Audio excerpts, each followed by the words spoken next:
नमस्कार मित्रों, आज આપણે વાત કરીશું CMVR 1989। તો મિત્રો આજે CMVR જે છે તે આવનારી એક્ઝામ માટે આરટીઓની જે એક્ઝામ છે તેના માટે ખૂબ જ ઇમ્પોર્ટન્ટ છે। મિત્રો આમાં ટોટલ અલગ અલગ 20 ક્વેશ્ચન છે। આ 20 ક્વેશ્ચન્સમાંથી તમારા મિનિમમ 10 પ્રશ્નો સાચા પડવા જરૂરી છે અને મિત્રો તમારા કેટલા પ્રશ્નો સાચા પડે છે તે પણ કોમેન્ટમાં જરૂર જણાવશો।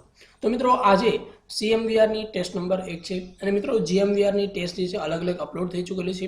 જો આપણે જોવાની બાકી હોય તો એ પણ જોઈ લેશું। તો મિત્રો શરૂઆત કરી આજના વિડીયોની। તે પહેલા મિત્રો હજુ સુધી જો आपने केडी सोनोग्रा यूट्यूब चैनल जी છે તેને સબસ્ક્રાઇબ ન કરી હોય તો રેડ બટન પર ક્લિક કરી સબસ્ક્રાઇબ કરી લેશો। ત્યારબાદ બાજુમાં આવતા બેલ આઇકોન જે છે તેના પર ક્લિક કરી ઓલ નોટિફિકેશન ઓલ કરી લેશો એટલે જ્યારે પણ નવો વિડીયો અપલોડ કરી તમને નોટિફિકેશન મળતી રહે। મિત્રો અમારી ચેનલ પરથી ગુજરાત સરકારની તમામ અલગ અલગ યોજનાઓ વિશેની માહિતી મળતી રહેશે। અલગ અલગ એક્ઝામ મટીરીયલ, વિદ્યાર્થીઓ માટે યોજના અને રાશનને લગતી જે પણ યોજનાઓ છે તેના વિશેની તમને માહિતી મળતી રહેશે। તો મિત્રો શરૂઆત કરી આજના વિડીયોની। તો આજે આપણે વાત કરીશું CMVR 1989 ના અલગ અલગ પહેલા ચેપ્ટરના જે MCQ છે અને બીજા ચેપ્ટરના MCQ છે તેના વિશે વાત કરીશું।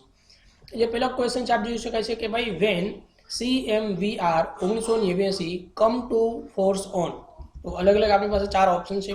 તો આમાંથી તમે તમારો સાચો જવાબ જે છે તે સિલેક્ટ કરી લીધો હશે। તો આ જે ક્વેશ્ચન છે ઓકે, તો આ જે ક્વેશ્ચનનો સાચો જવાબ આવશે કે ભાઈ 1 જુલાઈ। ઓકે, તો એ બધામાં કોમન છે। તો 1/7/1989 ક્યારે આવશે?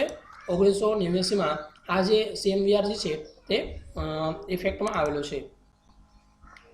નેક્સ્ટ ક્વેશ્ચન આપ જોઈએ તો which of the following is a non transport vehicle. Okay, which of the following is A non transport vehicle? Tractor, bus, auto rickshaw કે એગ્રીકલ્ચર ટ્રેક્ટર? તો પણ આમાં પણ આપણે આપણો જવાબ સાચો વિચારી લીધો હશે। તો આ જે ક્વેશ્ચન છે તેનો સાચો જવાબ શું આવશે? એગ્રીકલ્ચર ટ્રેક્ટર જે છે તે શેમાં આવશે? નોન ટ્રાન્સપોર્ટ વ્હીકલમાં આવશે। શેમાં આવશે? નોન ટ્રાન્સપોર્ટ વ્હીકલ જે છે તેમાં એગ્રીકલ્ચર ટ્રેક્ટરનો સમાવેશ કરવામાં આવ્યો છે। ઓલ કન્સ્ટ્રક્શન ઇક્વિપમેન્ટ જે છે કન્સ્ટ્રક્શન ઇક્વિપમેન્ટ વ્હીકલ જે છે come on following categories. Okay, કઈ કેટેગરીમાં આવશે? ટ્રાન્સપોર્ટ વ્હીકલમાં આવશે, પછી non transport vehicle, heavy duty vehicle કે એની વન? ઓકે, તો આ જે ક્વેશ્ચન છે તેને પણ આપણે સાચો જવાબ વિચારી લીધો હશે।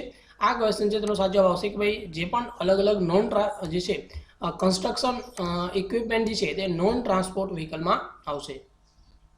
નેક્સ્ટ જોઈએ તો which of the following is a non transport vehicle. Okay, તો આપણે ઓકે, તો આ જે ક્વેશ્ચન છે which of the following is known transport vehicle. Okay, તો આપણે કયા કયા જે છે નોન ટ્રાન્સપોર્ટ વ્હીકલ છે? ઓકે, તો આપણે આ 4 ઓપ્શન છે તેમાં સાચો જવાબ જે વિચારી લીધો છે આમાં સાચો જવાબ આવશે ઓલ। ઓકે, તો આ બધા કેવા છે? નોન ટ્રાન્સપોર્ટ વ્હીકલ છે। નેક્સ્ટ ક્વેશ્ચન આપણે જોઈએ એના પછીનો કે ભાઈ ઓલ નોન ટ્રાન્સપોર્ટ વ્હીકલ છે, જેટલા પણ નોન ટ્રાન્સપોર્ટ વ્હીકલ છે having on the road of which man of highway function and for a short duration at a speed not exceed ખાલી જગ્યા કિલોમીટર્સ। ઓકે, તો અલગ અલગ 4 ઓપ્શન છે।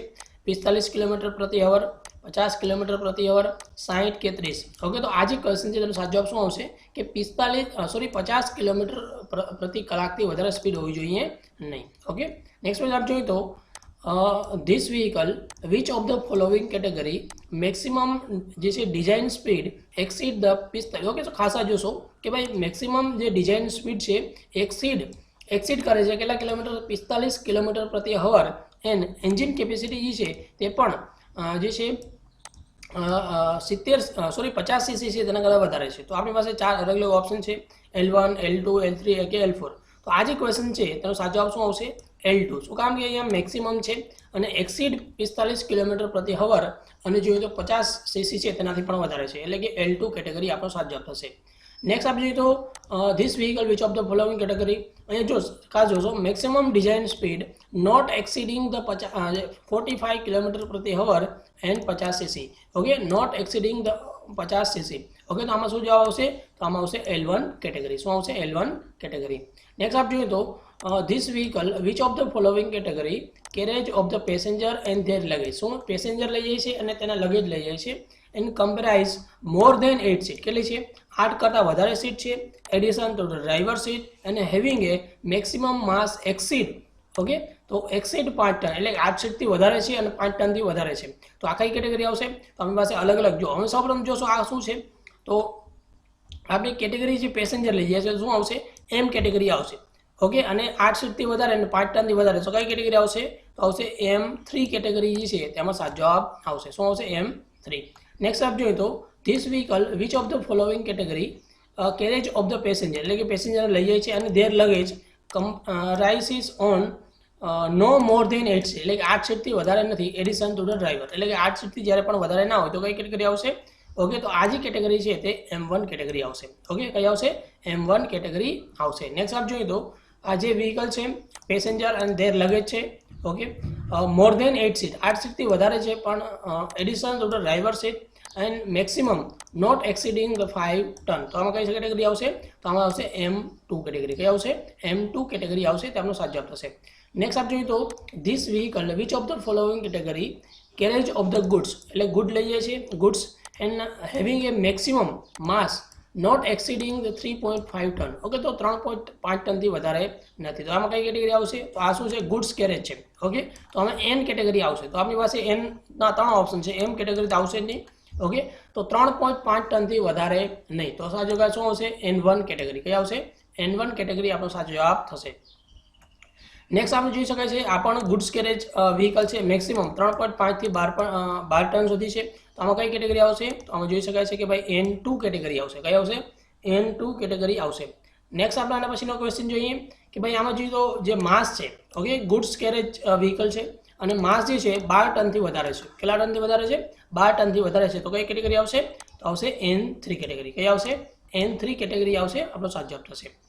નેક્સ્ટ આપણે જોઈએ કે ભાઈ બેટરી ઓપરેટેડ વ્હીકલ છે, means a vehicle adapt for use upon the road and power exclusively by an electric motor whose traction energy is supplied exclusively by the traction battery installed in the vehicle. Okay, તો આમાં સાચો જવાબ શું આવશે? 4 option છે કે ભાઈ 30 minute power of motor vehicle જે છે ઇઝ લેસ ધેન 0.25 જે છે કિલોવોટ. પછી જોઈએ તો મેક્સિમમ સ્પીડ જોઈએ તો વ્હીકલ લેસ ધેન 25 કિમી પ્રતિ અવર. આમાં સાચો જવાબ શું આવશે? A અને B બંને સાચો જવાબ આવશે. નેક્સ્ટ આપ જોઈએ તો maximum speed of the power trailer. Okay, તો આ ખાસ જોવાનું છે, આ પાવર ટ્રેલર છે, મેક્સિમમ સ્પીડ આપી છે is couple to the trailer shall not exceed, એટલે કે કેટલા કિલોમીટરથી વધારે જે છે એની સ્પીડ થવી જોઈએ નહીં, તો સાચો શું આવશે? પાવર ટ્રેલર હશે તેને 22 કિમી પ્રતિ અવરથી વધારે થવી જોઈએ નહીં. નેક્સ્ટ આપ જોઈએ તો જે ક્વેશ્ચન છે કે ભાઈ maximum haulage capacity of the power trailer, એટલે કે જે પાવર ટ્રેલર છે તે મેક્સિમમ કેટલી કેપેસિટીનો વેટ જે છે તે લઈ શકે છે. ઓકે, એટલે કે કોઈ પણ એક જગ્યાએ ટ્રાન્સફર કરી શકે છે. ઓકે, તો કેટલા ટનથી વધારે હોવું જોઈએ નહીં, તો આમાં સાચો શું હશે? 1.5 ટનથી વધારે તે પાવર ટ્રેલર છે તે લઈ શકે નહીં. ઓકે, નેક્સ્ટ આપણે જોઈએ તો એગ્રીકલ્ચરલ મશીનરી જે છે use for soil preparation having a single axle હોય in which the direction of the travel and the control for the field operation is performed by the operator. So કોના દ્વારા perform કરવામાં આવે છે? Operator walking behind it, એટલે કે જે પણ વસ્તુ છે તેની વાહે ચાલે છે. ઓકે, એગ્રીકલ્ચર મશીનરી છે, તો આ પાવર ટ્રેક્ટર છે તેમાં તો ના હોય, પાવર ટ્રેલરમાં પણ ના હોય, આ બી અને સી આ બંને પણ ના આવે, એટલે શું આવશે? Power trailer. ઓકે, તો પાવર ટ્રેલર જે છે તેમાં ઓપરેટર જે છે તે વાહે ચાલતો હોય છે અને ચલાવતો હોય છે. ઓકે, નેક્સ્ટ આપણે જોઈએ તો ઓકે મિત્રો, હવે આપણે જે અલગ અલગ ક્વેશ્ચન જોવાના છે CMVR 1989 MCQ છે અને ચેપ્ટર નંબર 2 જે છે તેના અલગ અલગ MCQ અમે જોવાના છે. તો પહેલો ક્વેશ્ચન જોઈએ તો which form is use for application for the grant and renewal of learning licence. Okay, તો એપ્લિકેશન કરવાની છે, શું કરવાનું છે? એપ્લિકેશન કરવાની છે ગ્રાન્ટ એન્ડ રિન્યુઅલ માટે, તો આમાં કયું ફોર્મ આવશે? તો જ્યારે પણ લર્નિંગ લાયસન્સ માટે એપ્લિકેશન કરવાની હોય તો ફોર્મ 2 આવશે. કયું આવશે? ફોર્મ 2 જે છે તેનો ઉપયોગ કરવામાં આવે છે. ઓકે, નેક્સ્ટ આપ જોઈએ તો વિચ ફોર્મ ઇઝ યુઝ, હવે શું કરવાનું છે? ઇસ્યુ કરવાનું છે અને renewal of the learner licence. Okay, તો આમાં કયું ફોર્મ આવશે? આમાં આવશે ફોર્મ 3. ફોર્મ 3 નો ઉપયોગ શું? ઇસ્યુ અને રિન્યુ કરવા માટે કરવામાં આવે છે.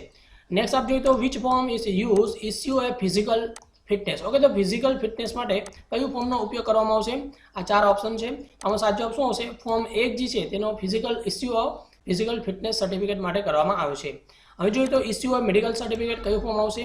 તો આમાં ફોર્મ શું આવશે? 1A જે છે form issue of medical certificate માટે ઉપયોગ કરવામાં આવે છે. ઓકે, નેક્સ્ટ આપણે જોઈએ તો medical certificate valid for the period. તો આ મેડિકલ સર્ટિફિકેટ છે કેટલા વર્ષ માટે વેલિડ હોય છે? તો 1 વર્ષ માટે આ મેડિકલ સર્ટિફિકેટ જે છે તે વેલિડ હોય છે.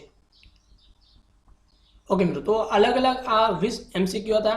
મિત્રો આ જે 20 MCQ છે તે આવનારી એક્ઝામ માટે ખૂબ ઇમ્પોર્ટન્ટ છે. અને મિત્રો આ વિડીયોની લિંક આપના મિત્રો સાથે ફેસબુક વોટ્સએપ જે પણ ગ્રુપ હોય તેમાં શેર કરી દેશો. મિત્રો આપને આ વિડીયો કેવો લાગ્યો તે પણ કોમેન્ટમાં જણાવશો. તમારા બીજા કોઈ પણ સજેશન હોય તો પણ કોમેન્ટમાં જરૂર જણાવશો. ઓકે મિત્રો, તો આપણે બધાને ખૂબ ખૂબ આભાર. અને મિત્રો વધારે માહિતી માટે તમે અમારો બ્લોગ છે kalpeshsonagar.blogspot.com આની પણ મુલાકાત લઈ શકો છો. પછી edu4k.in ની પણ મુલાકાત લઈ શકો છો. અને મિત્રો અમારી ટેલિગ્રામ ચેનલ છે ગુજરાત ઓલ યોજના, તેમાં પણ જોડાઈ જશો. કાંઈ પણ નવી અપડેટ આવશે તમને આના થકી મળતી રહેશે. ઓકે મિત્રો, આવા જ વધારે વિડીયો મેળવવા માટે અમારી ચેનલ સબસ્ક્રાઇબ કરી બેલ આઇકન પર ક્લિક કરી દેશો. Thanks for video. Have a nice day.